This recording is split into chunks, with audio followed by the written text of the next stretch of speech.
ఇప్పుడు second study ఏంటంటే object moves perpendicular to the principal axis. ఇది మూమెంట్.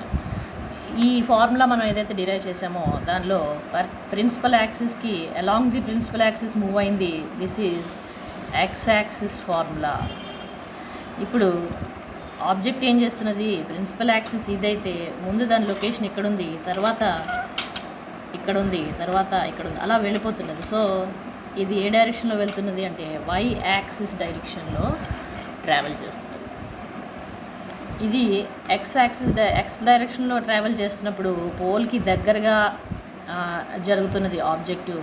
సో ఈ డిస్టెన్స్ అనేది డిస్టర్బ్ అవుతున్నది, కంటిన్యూగా చేంజ్ అవుతుంది, చేంజ్ ఆఫ్ డిస్టెన్స్.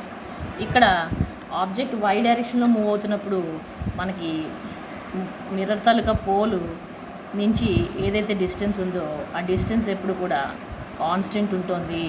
సో ఇది మూవ్ అవ్వట్లేదు. ఏంటి మూవ్ అవుతుంది అంటే height of the object from the principal axis అనేది చేంజ్ అవుతున్నది. It's keeping on increasing. So along x axis చెప్తున్నప్పుడు డివి బై డిటి అనేది ఇమేజ్ తాలూకా and d u displacement of object with respect to x axis principal axis చెప్పుకున్నాము. And ఇప్పుడు ఇక్కడికి వచ్చేసరికి why యాక్సిస్కి వచ్చేసరికి దీని వాల్యూ కాంపనెంట్ 0, దీని వాల్యూ కాంపనెంట్ 0 అయింది. Because this is constant distance between the pole and the image as well as the object. So మనకి ఇక్కడ మారుతున్నది ఏంటంటే height of the object. At the same time object ఎప్పుడైతే move అవుతుందో height of the image కూడా మారుతుంది. మన చేతిలో ఆల్రెడీ ఇది ఉంది, height of the image by height of the object is equal to distance of the image by distance of the object. ఇది మన తాలూకా మ్యాగ్నిఫికేషన్ తాలూకా ఫార్ములా. నేను ఇందులోంచి height of the image and now differentiating both sides I get with respect to time. ఇవి రెండు being constants we cannot do the differentiation component.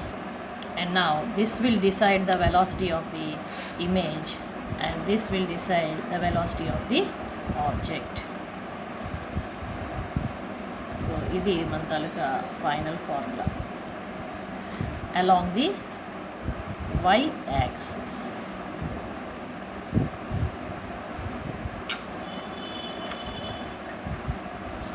So y axis తాలూకా formula ఇప్పుడు మనం అప్లై చేస్తాం. This is not relevant to this. ఇప్పుడు మన చేతిలో concave mirror ఉంది. సో ఆబ్వియస్లీ ఎఫ్ ఏమో మైనస్ అండ్ యూ ఎప్పుడూ కూడా నెగిటివే, because U object is always before the mirror. మనం ఈ డేటాలోంచి వి వాల్యూ తెచ్చుకుంటాము అండ్ ఆబ్జెక్ట్ తాలూకా వెలాసిటీ మన చేతిలో ఉంది. సో సింపుల్ వాల్యూ సబ్స్టిట్యూషన్ తోటి వి వచ్చింది, యూ చేతిలో ఉంది, మనకి విఐ వాల్యూ వచ్చేసింది. So velocity of the image is -4. Minus is below the principal axis, so it will go down the line and it is 60 centimeters అంటే డబుల్ ద డిస్టెన్స్. ఇక్కడ నుంచి pole నుంచి 60 centimeters దూరంగా ఉంది పోల్ నుంచి.